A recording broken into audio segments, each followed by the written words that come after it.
Good morning. It's 8 o'clock and we're at the intersection. I am looking at icons. I really love Darcy's. It's like this whole row of library books, what her little icon is. Um, Gee, can we just go there? Not that I'm a library nerd too, but that would be a lovely space just to spend an afternoon together, right? In silence and Okay, I digress. It's so good to see you all here at the intersection this morning where faith, community, engagement come together and have been since the beginning of COVID. And we've been just learning different things across all of these years. But we've started this year in particular, too, to look at action, kind of our heartbeat for this year, well, how to take action, and we're going to be carrying that through right through Pathways to Hope in person in August. So Doug's there. I'm sure he's going to put that link in there. But how do we take action? And so Sacred is um, doing action labs every month in person. We do this weekly to learn, but then in person. And I am getting so excited about the Action Lab July 15th this month. It's on older adults and their caregivers. And yesterday we did a site visit to the location for that. And if you weren't familiar with Gonzaga Medical Group clinics, you gotta look it up, like right now. You can go ahead and Google while I'm rambling. But they're like in 9 locations. It started as that doctor, Dr. Gonzaga, in south part of San Antonio, who would do medical care for anybody, whatever that meant, including chickens and whatever, right? And hugs, and has continued that practice and grown. And I confess, I didn't know about it until yesterday. And the site that we're going to is Southeast San Antonio on Goliad Road, one of their newest locations. And all I can say is, wow. And it's all for older adults and their medical care, no matter what. And but they also offer things for social connection, for people getting together, community. And you know, Doug, the thing I didn't ask yesterday was about mental health aspects of their work. So that's something I still want to explore with them. So I really encourage everyone. And we have a lineup that is like home run. Or let's see, in our current conversation, it would be go, ole, ole, ole, you know, that whole football stuff that we're going in right now.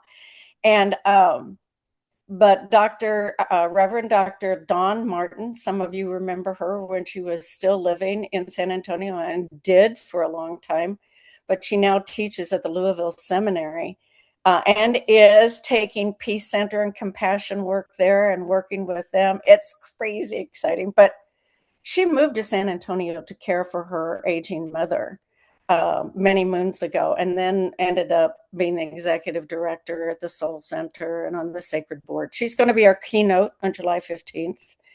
And then we've got this amazing panel that Jane Passione from the Area Foundation has put together with their salsa events there, their senior adults learning in San Antonio. So we're going to be hearing from experts in terms of transportation and housing, those areas that we're all aging into. It's going to be one of the best action labs. So that's July 15th. I think it's a Wednesday, 9 to noon. And so watch for those. The doors will open at 8:30 for networking and that type of thing, and tabling. So please come to that. As a teaser for next week, we've got a group of veterans coming, Stand and Defend. And Martha Spinks will be bringing that. Maybe somebody else will be bringing the briefing with her, but a group of veterans who have been working on resistance with reason in San Antonio. So that leads us into our resistance with reason for this morning. We had a great one last week with Resisters. Such imagination and innovation is happening right now. I think, across the country. And so anyway, it's exciting. So today started, and I hope that Eileen shares a little bit about the people who started it, but a group that's called Compassion Conquers Cruelty. And C3. So Eileen, I'm going to hand it to you, and I can't wait to hear all about it. Okay, thank you. And tell me if I have to push any buttons here. We will, but Billy's here and he'll help. So Okay. Okay, so if I can just start talking? Yep, it's all Okay. yours. Okay, thank you. My name is Eileen Callejas, and I have been interested in immigrants for a long time. I think partly because all my great grandparents were born in other countries, and then most of my grandparents as well. But here, all over the United States, I want to talk mainly about what's going on with immigrants in the United States now, who have to check in with ICE every 6 months or sometimes even every month. And because that's what I'm involved in at Cross Point. Immigrants have to check in often. They go to a place here in San Antonio on Cross Point Road. And so we usually refer to that as Cross Point, although that's technically not the name. It's an ICE processing center that is located on Cross Point Road. Some of the immigrants don't live close to an ICE processing center, so they come sometimes from north of Austin or pretty far south for many miles away, and have to be here at whatever time their appointment is set for them. It's mandatory appointments, so they don't dare miss an appointment. Last August, Martha Spinks and some other friends of ours heard that there was a group of young volunteers who were going to Cross Point. Again, I'll call it the ICE Processing Center at Cross Point. And they were providing water because it's hot, and food, snacks, sometimes coffee, a friendly smile for people who were arriving for their appointments and going back home afterwards. So we visited and decided that since only one day a week was being covered by with volunteers, that we would start doing that. So we did. We've been going since last August. Every Wednesday is our day now. And there are 5 groups covering all 5 weekdays, which is a big step in the right direction, although we would like to be doing more than we're doing, but at least we're there to greet people and provide them with a cold drink. But let me back up and tell you that when people arrive at Cross Point, they are given a chance to sit in a chair outside in the sun or the rain or the cold. So we also try to meet some of those needs. We take umbrellas either for sun or for rain. We take blankets when it's cold. We do whatever we can to help people feel a little less uncomfortable and apprehensive while they sit there waiting their turns. For many years, people had been required to go to an ICE check-in. Immigrants have been going for many years. They tell us that in the past, it was just a routine, boring appointment. They had to come because it was required. They had to come at the right day. And even many years past, they were sitting outside at the ICE check-in at Cross Point here in San Antonio. But the difference is that in the last year or two, they are very, very nervous when they come because they've heard that other immigrants who think they have complied with every requirement possible end up getting detained. And detention means that right then and there, they are taken into custody. They're not allowed to leave.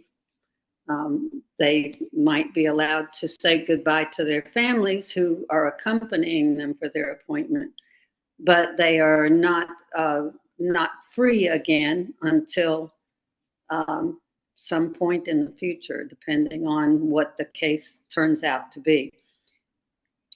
So people arrive there terrified that this time they're going to be detained.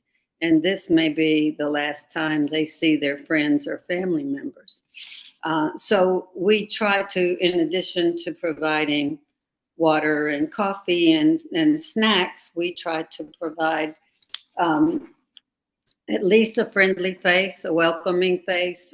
We also bring for children, because people often bring their children in case this is the last time they get to see that child for a while.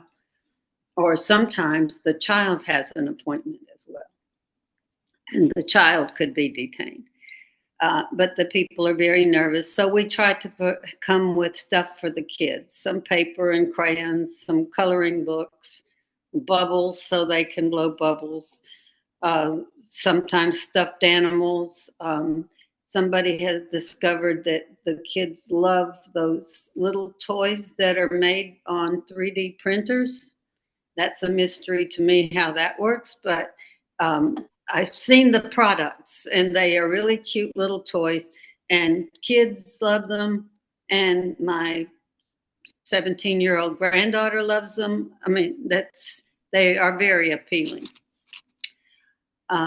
Another thing that we have stumbled across that people like are origami peace cranes. So some of you probably know the story of peace cranes being made by people who survived the bombings in Japan in World War II. So there's a whole story that goes with it, and you can Google peace cranes, and if you don't already know the story. But we tell people a little bit of the story and the symbolism in the peace cranes, and give them peace cranes that we happen to be lucky enough to have, because a woman here in San Antonio heard about our group, and she already was making peace cranes. So she donated some to us, so then we can hand them out. And they give people a little bit of hope, or they seem to. When we see people coming to their appointments at Cross Point, they are obviously worried. You know, the line that you get in your middle of your forehead when you're worried about something, that's what we see when people are arriving. If they are not detained and they leave, it's a different expression. But in the meantime, sometimes if we present them with a peace crane, would you like to pick one of these peace cranes that somebody has made for you? And then it's what it symbolizes.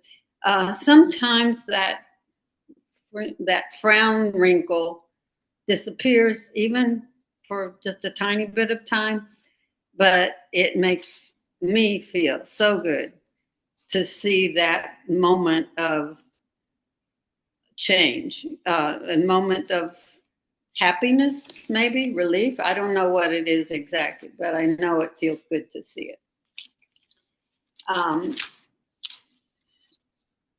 We go on Wednesday is our day, and there's another group very similar. Well, they're part of C3 that goes on Monday. They are a very new group. They just started in May.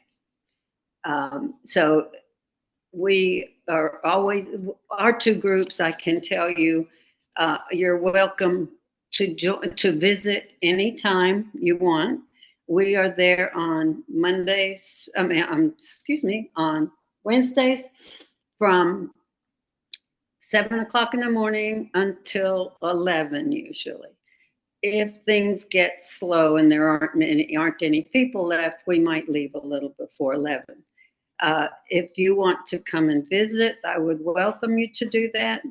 And we have been inviting people a long time to do that. And I'm thinking that maybe some people might be a little reluctant to come to a place like that.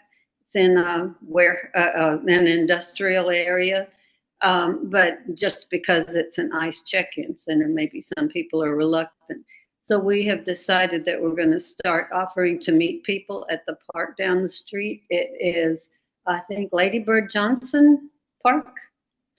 It's on Nacogdoches. Yeah, on Nacogdoches.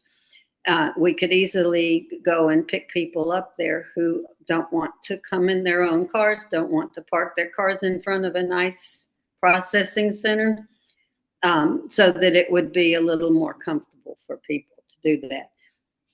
I want to give y'all let me give you my email address and my phone number so that if you know somebody who wants to come and visit, they can get in touch with me. I could accompany them on a Monday when I'm not working there, but I could meet you there and give you a ride and be there to explain what's going on. My phone number is 210-608-4840. And my email address is the same as my name, Eileen, with the middle initial B, last name Callejas, Callejas, @gmail.com. So I think I'm at the point that I would like to offer to answer any questions that you have. Eileen, could you tell us a little bit about how it started? We're very curious about starts and yeah. How did it start? The groups going there started with a group called Comrade Coffee Collective. It's a group of young people. They are not quite as pacifists as we are. I mean, I don't know that I consider myself a pacifist, but they would consider me a pacifist. That group is a group of young people with a little bit more enthusiasm to tell the ICE agents that they're doing something terrible than we are. We're more likely to be cordial and not provoke any anger out of anybody, but the younger people are more likely to do that. We went because Martha Spinks found out from somebody that there was a group doing this young people group. And we went and saw what they were doing, and we wanted to help the immigrants. So then we, the same month, started going once a week. And so our group has continued to go, and now there are 5 groups on 5 days.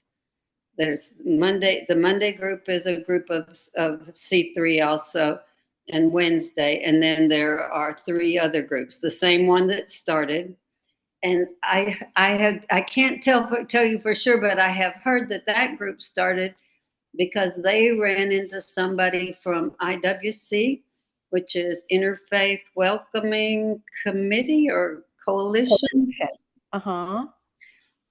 Okay, they met somebody from IWC, and their original intention, I believe, was to accompany people to their appointments.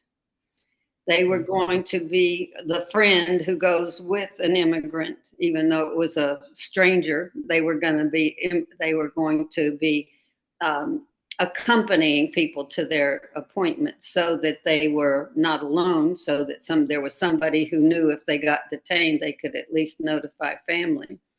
But it has not worked into that exactly. They arrive, they greet people, they provide water, but they also do some heckling of the of the agents, and therefore they probably are not welcome. Well, I know they're not welcome to be people accompanying going in for the appointment with somebody. Mm-hmm. Do you But know, were these mostly like college students? some are students, some of them are working. I think a lot of them are working part-time. They seem to have, they seem to be able to answer, and if you send them a message, they seem to be right there with their phone ready to answer. So, And most of the whatever they're major doing, go ahead. most of the major movements in the United States have come out of, the ones with longevity have come out of student movements, college movements. I see Yeah. Kendra has her hand up. Yeah, well, Kendra? and some of them definitely are students. Yeah, Uh-huh. I mean, I Yeah. know that for sure. Young people. Yeah. Yes, yeah, Gives me hope. yeah. Kendra. Um, Hi. Hi, Eileen. Thank you so much for what you're doing. Um, I just wanted to let you, can everybody hear me? Because it's saying that I'm Yeah, muted. we Okay, can. I don't know why. Um, but I wanted to ask, do you ask these people if they would like to give you their information just in case they are detained? And do you follow up with people in their family or immigration attorneys on their behalf in case they are? No, well, we would like to do that. We would like to talk to each person as they go in before they go and check in and ask them, is somebody with you today? Does somebody know you're here? But unfortunately, when they're approaching, they are so nervous most of the time that stopping them to ask them a question is too intrusive. The best we can do usually when people are on their way in is let them know we have water and coffee. If you decide you want to come back and get it, that's fine. But they are usually dead set on getting in, signing in, taking care of business, and getting it over with. So it's not a good opportunity then. We do have a form, a flyer that we're passing out now that says how to prepare for your ICE check-in appointment. And we are giving those out. Unfortunately, they're already there when we're telling them how to prepare with that flyer. One thing that I want to do very badly is find who I can give these to provide them to immigrants who may be having an appointment coming up. Groups like maybe some of your groups that have contact with immigrants who do have ICE check-in appointments so that we can get the flyers to them before they show up. And the flyers tell you, maybe it's a good thing to have somebody accompany you. Some people even say that it's better to have somebody who's not an immigrant or not well, certainly not an immigrant who's in any danger. You don't want them to be there and get detained as well. But certainly if it's, well, people have told me, get somebody who looks white, who doesn't look Hispanic to do the accompanying.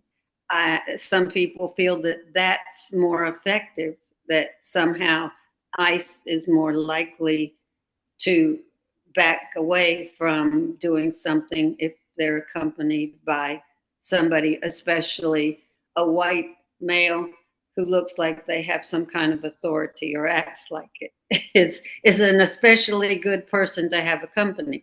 Now, that I'm not saying that if you don't have anybody else, that you shouldn't be accompanied by somebody who appears to be Hispanic, but there's a lot to be said to have them accompanied, and that flyer that I'm talking about does tell them, it's better to be accompanied. Make sure that somebody knows your A number, which is your alien number. If you're an immigrant, you have an alien number, and it's easier for somebody after you're detained to find out what your status is, where you are, and what's your, if you've been charged, if they have the A number. So I take a call every Monday with a group called SEAL. There's a lady that represents the Centers for Refugee Services on that call. I'd like to introduce y'all if you're not already acquainted. I don't think I am, and I mean I might know her name, but I don't know the organization. So yes, I would love to be introduced to her. I'll do a warm handoff through email. Thank you. You're welcome. Thanks, Kendra. Martha, you have your hand up. Yes, I think Eileen has failed to fully represent what she's doing there.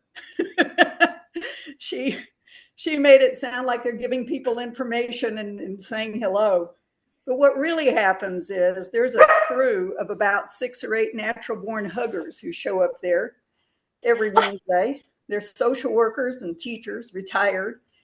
And when somebody walks in, they don't just say good morning. Most of them are bilingual and they say something very rich and beautiful to them. Good morning, how are you? Let us help you if you need anything.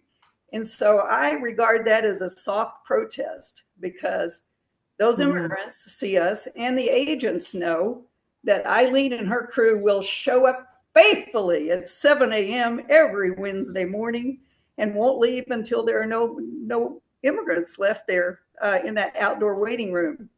The other thing they do, and this is why I call them the natural born huggers, is, people come out like Eileen was talking about, relieved or distressed about what's happened. And those social workers and teachers go up and hug them and say, you look like things didn't go well. Let's talk about it.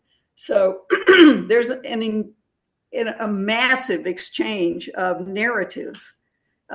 Even if we're not getting personal information, we have volumes of narratives and we share those with people about what that experience is. And actually on occasion, we have captured personal information from people. For example, a family that self-deported to Venezuela about a month ago. And we gave them a phone number. They gave us a phone number because we were curious to know what would happen when they were self-deported, because they were promised. I'm sorry about my dog. The family was promised that because one of the children in the family was American born, that they would not be put in a detention center. We thought that Daphne, we thought that sounded suspicious. So we gave them a phone number, and actually they called us from Venezuela about 2 or 3 weeks later after they arrived. So we don't have a heavy database on people, but we have an enormous number of stories about what really happens to people. And Eileen and her friends, who are all bilingual, unfortunately I'm not, have made that possible because of that human touch. Not another bureaucrat just exchanging information, but somebody who knows how to show them respect and love. I love that natural born huggers. Right? Yeah. Do we have other? This is great. And Martha, thank you for connecting us with Eileen. And that's how the intersection works. And we also saw how it works when Kendra connected with Eileen. So yeah, that's the intersection. Do we have any other comments or questions? We tried to, and we did. We tried to get the meat of it all before 8:30, which we have. Yay. And this is also recorded, Eileen. So, and everyone else. And it's posted, in the next couple days. Billy does that for us as well. And this could be utilized, Eileen, and others, but to tell others about the work.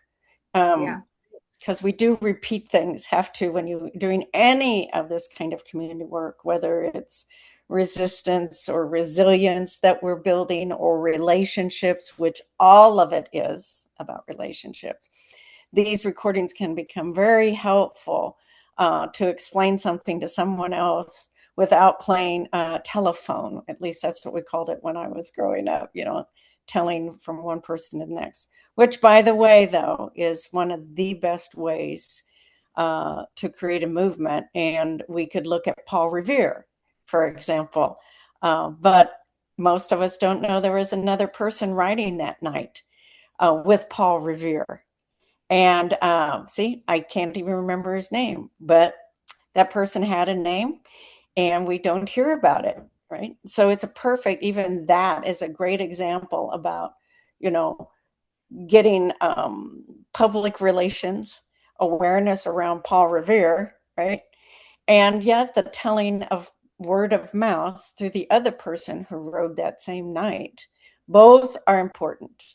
But if we can boost all of our efforts together, and that's what's so exciting too about Bear Can, that is pulling together groups like this and then working on a platform, technology online to help that connect. I'm wondering maybe if we don't have any other comments or questions, and I need to look in chat, but for Eileen, maybe Martha could bring us an update on Bear Can and how that's going. Look at this. And somebody's telling us about Paul Revere. And I hadn't planned to even mention the guy this morning, but it seems the right moment in time, right, to be talking about Paul Revere. So do we have any other comments or questions in chat, Billy? I don't want to miss somebody. Or hands up that I don't see any. Okay. Martha, could you give us maybe an update on Bear Can and how that collaborative work is going? Yes. We're trying to bring together some of the organizations that you've seen in the last few weeks, but others. Altogether, we've counted about 80 different little activist organizations. Some are somewhat big, but most of them are fairly small, who are doing really important work in the community, but they don't communicate with each other, sometimes because they're not acquainted with each other, and other times because we just don't have a good communication system. So Bear Can is the Bear Collaborative Action Network. A couple of professional web designers have volunteered their time to build a secure website so that we can communicate with the public if they're interested in anything that we're doing, and we can communicate with each other to coordinate actions. And we're meeting weekly. It's coming along very well. We think we're probably going to have something up that people can see in about 2 or 3 weeks, and then we'll beta test it and then go live with that. But in the meantime, we're spending quite a bit of time just trying to I have to figure out how to communicate with these other organizations, because it's not easy to find a phone number or an email address or what have you. So if any of you are acquainted with organizations that you think would be interested in associating with an activist coalition, we'd appreciate it very much if you'd pass that information along and maybe even make an introduction for us. Thank you. So, make sure to let us know too when it goes live so we can put it out there. But we've got in chat, and I mean, we're living the example right now. Somebody in chat, but Paul Revere actually rode with 2 primary companions on April 18, 1775, William Dawes and Dr. Samuel Prescott. You can tell this person is sitting in a library, right? Well, Revere's story is immortalized in Henry Wadsworth Longfellow's famous poem, and also in Revereware. It was actually Prescott who successfully reached Concord to warn the militia. So, I raise a glass to the Dawes and the Prescotts and the Reveres, but also to the Eileens and the Marthas and the Dougs and the Sammys and we can just make that list. That is, that is our heritage. I think that's one of the strongest points about the United States and our best moments, right? Is this capacity to take action, show our commitment, to act it out in the world, and share the words that need to be said, to raise the flag, to not being overly metaphoric but more literal. I don't know, but I know for me, I still believe in the best of the U.S. That we are always better than we think we are, but we also have a foundation that I hope we never lose or forget, right? And so yeah, there's my sermon for the day. It wasn't planned, but Paul Revere came up. So in fact, we could let me look at chat real quick. I want to make sure. Yeah, former librarian here. Okay. Oh, another comment. Aside from this trio, there were roughly 40 other Patriot writers spreading the alarm. For a deeper dive into the unsung heroes of this mission, you can check out the breakdown, Paul Revere's other writers. Oh my gosh.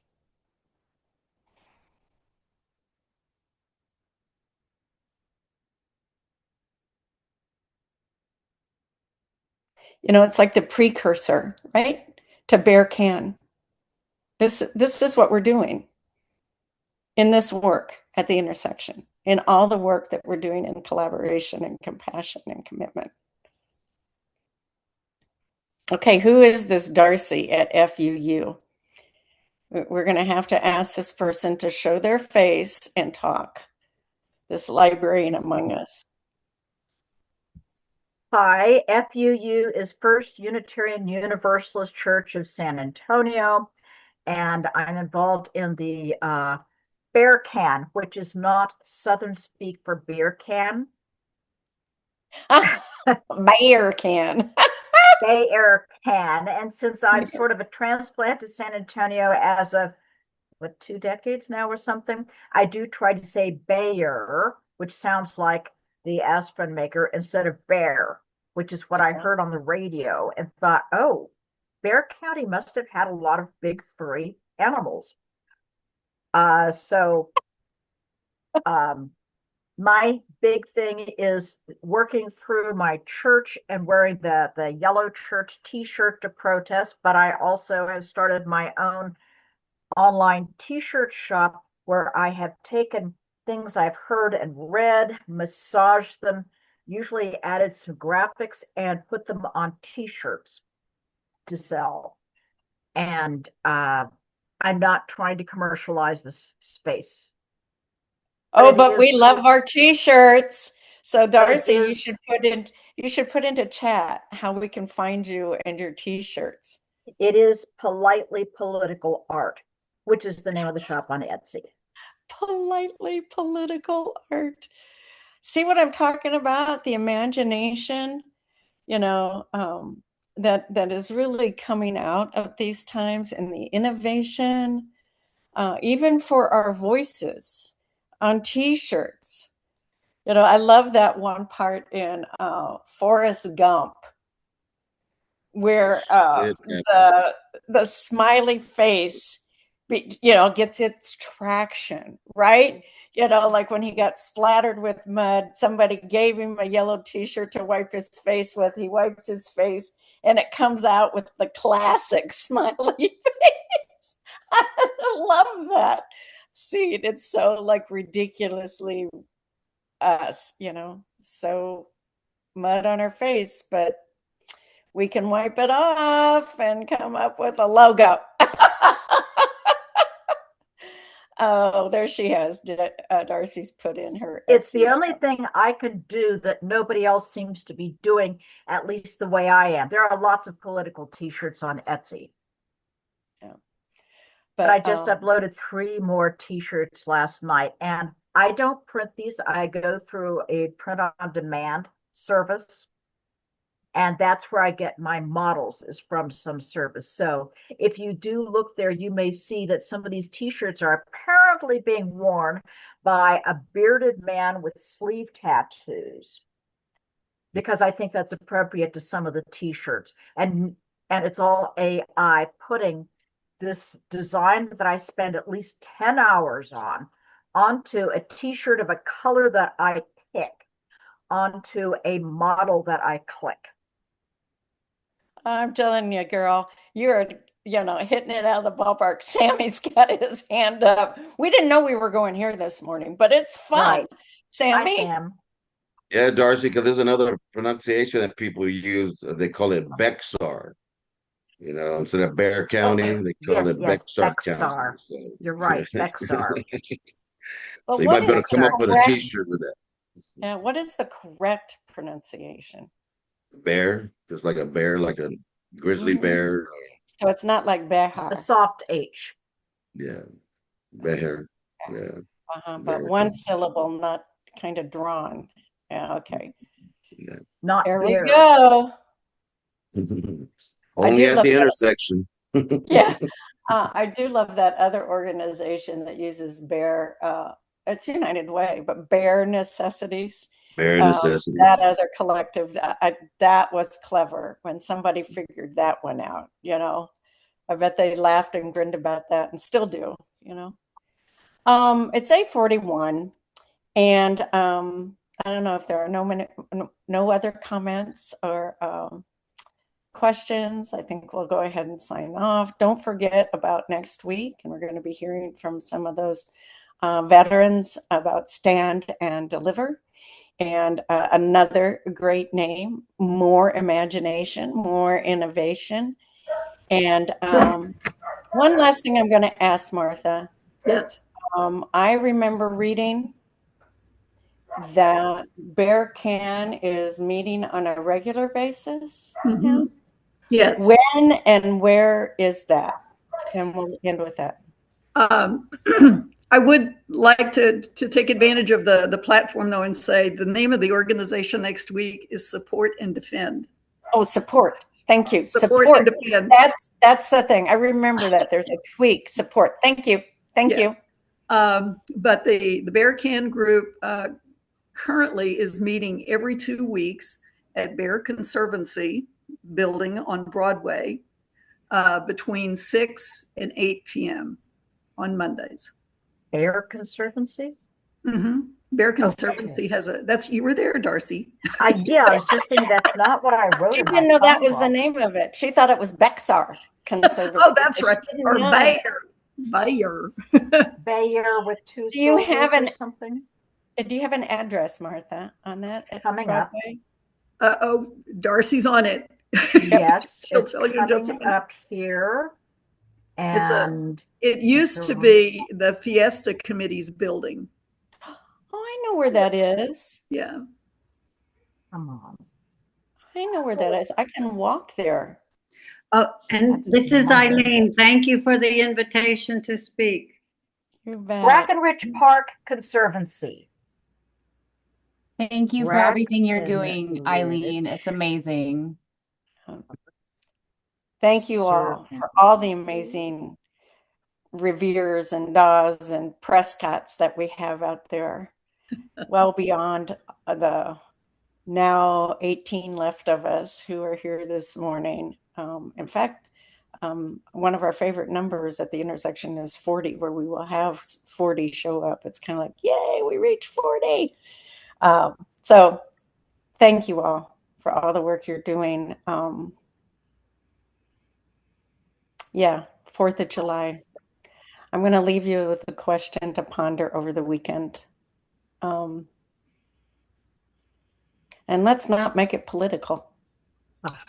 What a great phrase, right? Like we don't hear that. Like I invite you to ponder, what is real freedom? What is real freedom? And maybe we'll hear some of your answers next week with support and defend. Thank you all. I have a t-shirt idea for that, but you can hear it next week. Right. What is freedom to you? What is freedom to me? And I'd put real freedom in there, not just what the U.S. freedom is, but what is real freedom? And if we could get our heads there, then we could move from that into how does that express itself in the world? And next week at the intersection, have safe weekends. It's always crazy, right? Be safe. Um,